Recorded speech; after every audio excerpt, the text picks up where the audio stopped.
Hello everybody, it's Tommy and welcome back to another speed build for the Disney save. Today we are creating the final Pirates of the Caribbean thing for Sulani. This is called Tortuga Tavern and it's actually based off of the Pirates of the Caribbean ride. More specifically the one from Disney World, just because that's the one that I'm familiar with. I've been on the one in Disneyland Paris as well. I don't remember too much if there were too many differences between them, but there is a specific point on the ride. You're in a boat, obviously going through the water, and you come into like the pirate village, and when you look to the left, the best way I can describe kind of like the piece that I've built here for the save file, you look over to the left and there is a famous female pirate named Red standing in front of some buildings. One of them behind her is kind of marked, I think the word that is on there is Marcado, and then to the right you will see some more pirates and villagers, but specifically a well of some kind, and one of the pirates or one of the people that lives in the village getting dunked into the well. So that is kind of like the little snippet from the ride that I am trying to bring into The Sims, and I decided to make this a bar, specifically like a pirate themed bar. We haven't made a bar in a while. It obviously fits like the theming of pirates in general, trying to make like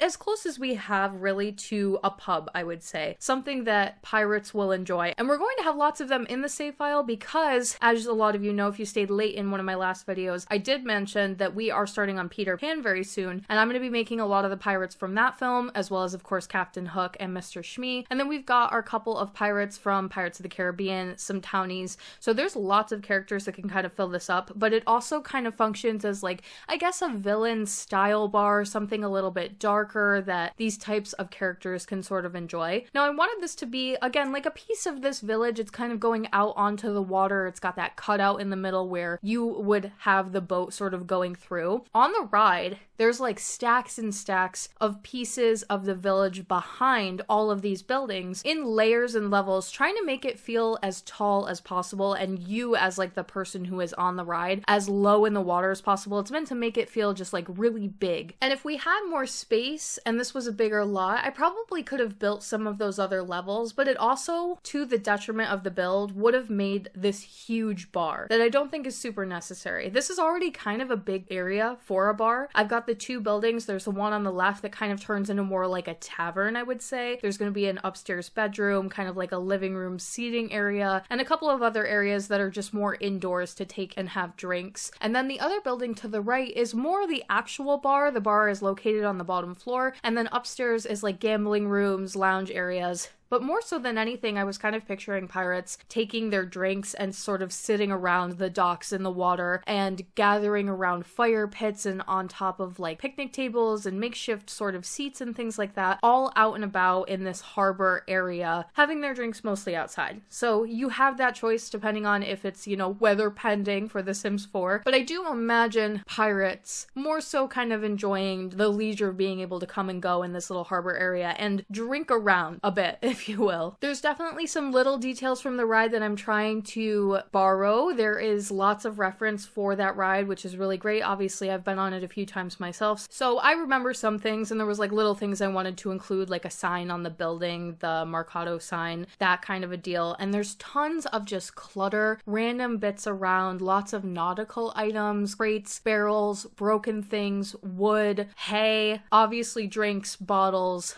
wine glasses, kegs, and then anything that is like, I guess, kind of like furniture and stuff that's sort of been dragged outside and is being used for the purposes of pirate lounging. Now, I decided to go with the name Tortuga Tavern because there is a restaurant in Disney World that goes by the same name. It's by the Pirates of the Caribbean ride, and I guess you could say that I took some theming from that as well. I didn't really reference it too much when I was actually building, but the name and the tavern aspect, it just kind of goes in line with the other Pirates of the Caribbean things. I find that with Pirates of the Caribbean, there's almost like things get named multiple things, is sort of like, I don't know how else to say that. When I was building Governor Swan's mansion, obviously if I say Governor Swan's mansion, you know what I'm talking about, but there were other ways to reference it. It went by a few different names, and then I think people sort of remember one thing or the other. But in general, when you think about Pirates of the Caribbean, you think like Tortuga, so I felt like that name fit fit alongside this build. And there is actually a tavern on the lot, like I said,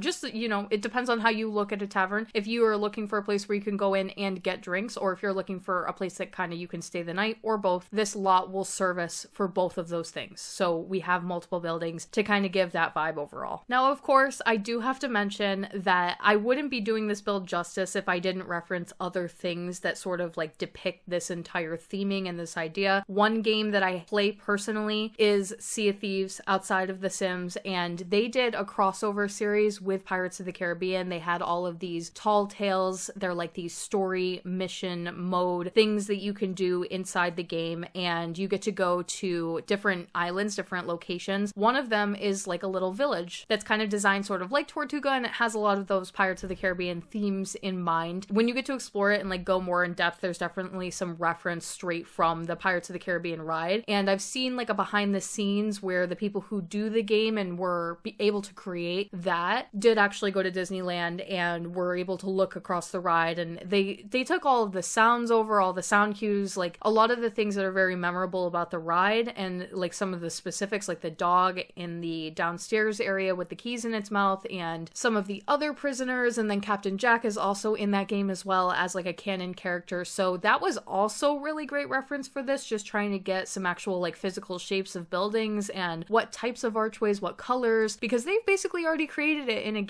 video game format. So I did use a little bit of that when creating as well. Now, something that you're going to notice about this lot pretty quickly is that it's a little crammed. Like, I really tried to go to town with the clutter. I wanted candles pretty much everywhere, lighting the way in these like messy little vases where they're sort of like dripping down. This one specific candle, I wanted it absolutely everywhere. That kind of like takes up the lighting, but it also takes up a lot of the floor space. And then when I sort of like decorate the interior especially, it's just like maybe slightly a tiling issue where it just feels very crammed. But also, that's kind of the vibe, is it not? Where you have like basically no room to move around. There's lots of clutter, garbage, trash, literally all over the place. Obviously, Sims have to be able to come and go and get around and actually get to the seats that I'm putting down. But if it feels like a lot and it looks like a lot of clutter, especially when we get to the interior here and you start to see the way that I've like cluttered it up and put lots of seating around, it is intentional. It's not meant to be the most spacious build I've ever built. And something that I think about too when I think about buildings from this time era, and also when I was doing like Governor Swan's mansion, and also just from living in England now and from the time that I've spent here, there is less room inside a space than I as an American am used to. So I think sometimes when I build, I create spaces and I think to myself, like, there needs to be more like kind of walkway area for Sims to get through. But once they're done walking, that really is like dead area, right? It's not like I can put stuff there and then I kind of look at my build and I think about it and I'm like, that room looks really big and it kind of looks like I'm not utilizing the space well. But part of me thinks that that's like my American mindset, because our houses are so large and like the spaces that we have, they tend to be a little bit larger for most people. Obviously, it depends on where you live, and there's lots of variations of that. I've lived in all different states and all different kinds of living situations, so I know that that is not the case across the board. But when you come into an English home,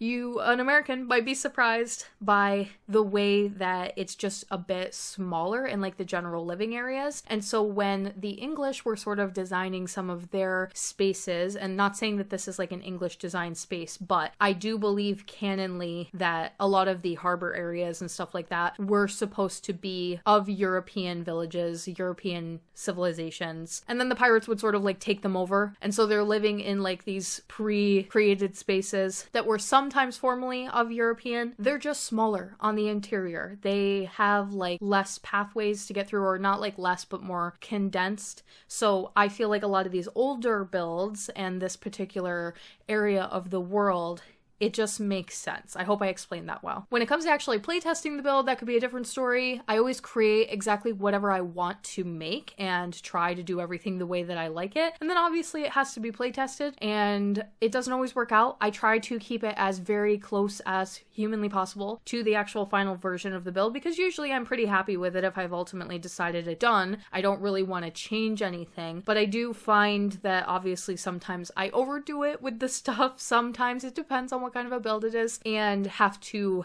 make some changes to make it so that it functions as good as possible. I have to say, I've been thinking about this a little bit more than usual. I don't really go on Twitter very much anymore. Obviously, we all know it's a bit of a mess over there. I used to be really big on Twitter, like I loved it. I would go pretty much every day to be a part of the Sims community, see what was going on, the news. There's all those accounts, like the bigger accounts that you can follow, kind of keep track of everything, the drama, all the stuff that happens. But I try to stay away from it for the most part now. I don't find it very interesting, and I like to just kind of be in my own little bubble and my own little world over here. But that doesn't mean I don't dabble in it from time to time, and I stumbled upon someone on Twitter talking about how like Sims 4 builders don't realize the way that they build in the Sims is not cohesive with people who play the actual game. Like they don't realize that they're not creating spaces that are actually super useful or super functional for players. And since the beginning of me creating my save file, I always intended for it to be used. So every one of the spaces that I make is with the intention that ultimately we will all be playing and using the save file. And so they do have to work. But then I just saw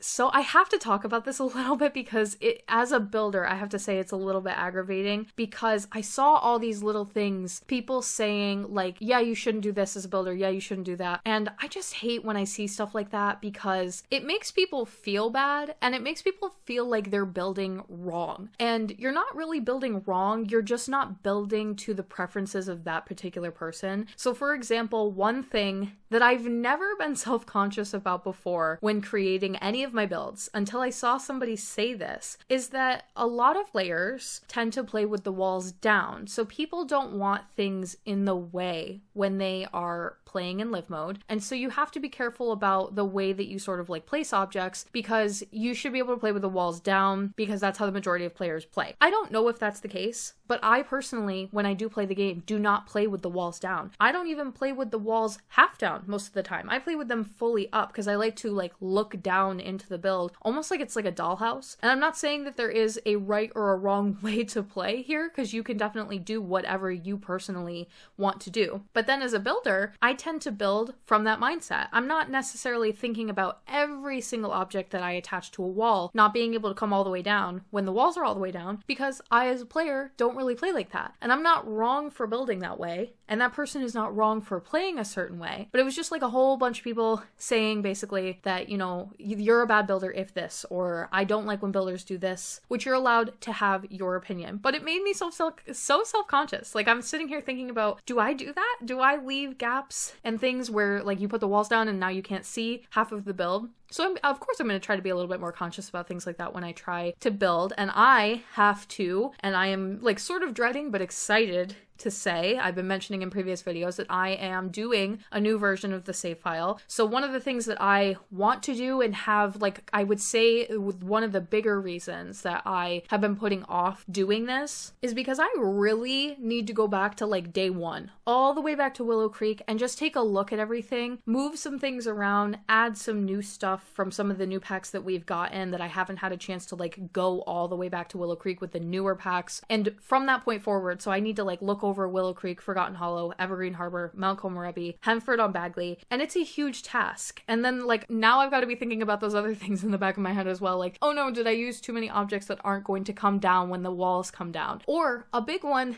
that people used to say a lot, and I told people way back when I streamed on Twitch that I don't care about this and I'm never going to like cater my build to this idea, is window placement and being worried that you're like covering a window with a furniture object. I do it all the time. I am literally doing it as we speak. Sometimes it literally makes sense. And sometimes I like to use a window that looks really good on the exterior, but then you go to furnish that room and you're like, if this window literally existed in this space in real life, there is no furniture that you could place in this space to make it make sense. Like it just wouldn't work out. And I like to have the best of both worlds personally, so I will use the window that I wanted and I will sometimes block that window with a little bit of furniture. And people used to complain about that a lot. Not personally to me, but I would see that sort of conversation going on Twitter and I just couldn't disagree more. It's not that serious. The light still comes into the room. You don't really notice it unless somebody points it out, in my opinion. I don't mean to rant. I don't mean to make anybody as a builder or a player definitely feel self-conscious. I guess I'm just saying, like, do literally whatever you want. I hope that whenever I create a build for the Disney save, that most of you are happy with it and excited about it, and you see it and you're like, I can't wait to use that and play there and do that. And I'm sure that some of the things I make from time to time, there's some people that are like, I just don't like the way that she did the space, or I don't like the way that she utilized that, and that's gonna happen, and it's totally fine. Always know that when I am creating, I am always going in with the intention that you will be able to fully utilize and play the build. And if I put something up on the gallery, it is play tested. If it stops working for any reason,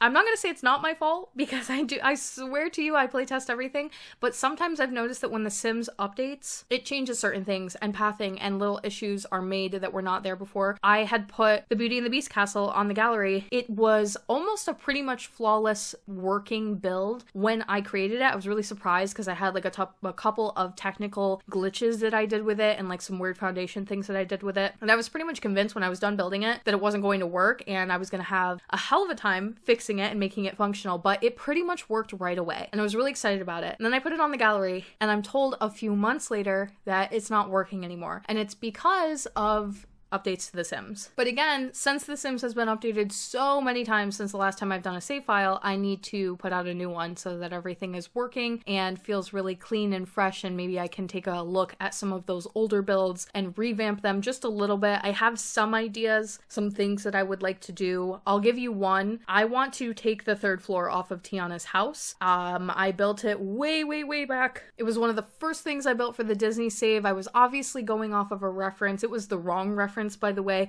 I love how the house turned out. It has some really cool features to it, but there is no reason for it to have that third floor. And when I was furnishing it, it didn't need that third floor either. Like, I was like, what do I do with the space? And I ended up giving them a second kitchen because I was like, well, maybe they would go, you know, practice new recipes for their restaurant in the second kitchen. But the one downstairs is also kind of beautiful. And so then it feels like, even though Tiana and Naveen are the only ones living there, it's a huge space, and they end up kind of just staying on the top floor when you're playing it because they have everything they need up there. So I'm probably I gotta make some changes for things like that. Platforms came out a few years after I started the Disney save, maybe 1.5, 2 years. So anything that I had ever created that doesn't have like a platform originally, that maybe it should have had a platform. And I used to do this trick where I would use shelves and size them up really big and then sort of put those in place of platforms, like particularly on roofs. Along with this whole process of me creating a new version of the save file, I am probably going to be taking all of my builds down off of the gallery. So if you see that happen, don't worry. They won't come down until I'm ready to like put brand new ones right up. I would just like to have the newest version of everything available.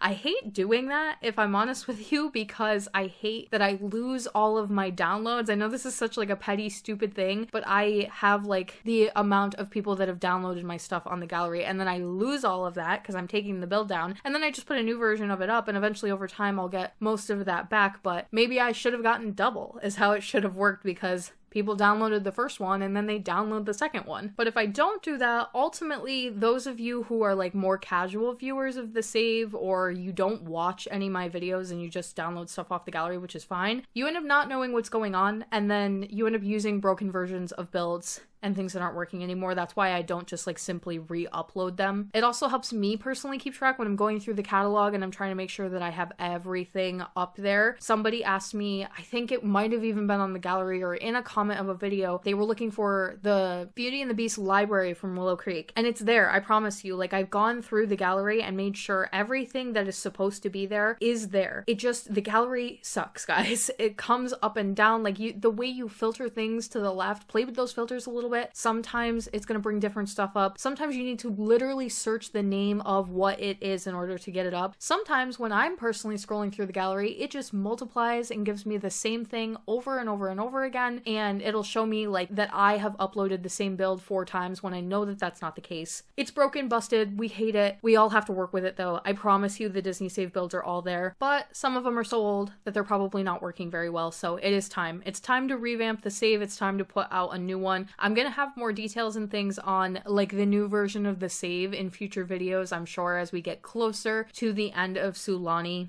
I do want to mention one tiny little thing about the build here that I snuck in at the end, and some of you are going to love and some will hate, but the bar lot requires a TV, and this has always been a struggle for me when creating bars in the past. You can think of Gaston's Tavern for an example, requires a TV, and so what I've done is like sometimes I'll hide the TV because I don't really want a TV on the lot. It doesn't make sense. It's not per the time period. I'll hide it in something, but the Sims still use it. It's like an item they gravitate towards, so they run right over the TV, and so then you've got people watching TV in Gaston's Tavern, and I don't want that. And neither do most of the people who probably download it and play. But the new kit came out. I think it's the Modern Luxe kit, and one of the items is the framed TV painting item. So it's meant to look like a painting when it's off, and then you can turn it on and use it as a TV, and it looks literally just like a painting on the wall somewhere. So see if you can spot it in this build, because it is tucked away on one of the walls, hidden as a painting. There's not a lot of options for the item, so it's not going to be able to work in everywhere in all of my bar builds. But for this one, I was like, this is kind of the best of both worlds. We can use this one here, and it looks like a painting, and it's not too distracting, but then you still get the TV aspect somewhere in here if you want it. And if you don't, delete it and hide one somewhere in the water for all I care. And that is going to be the end of today's video. I hope that you guys enjoyed Tortuga Tavern. We are moving on to Peter Pan in the next video. I'm really excited to show you guys. You're not going to believe some of the stuff that we have coming up for that movie.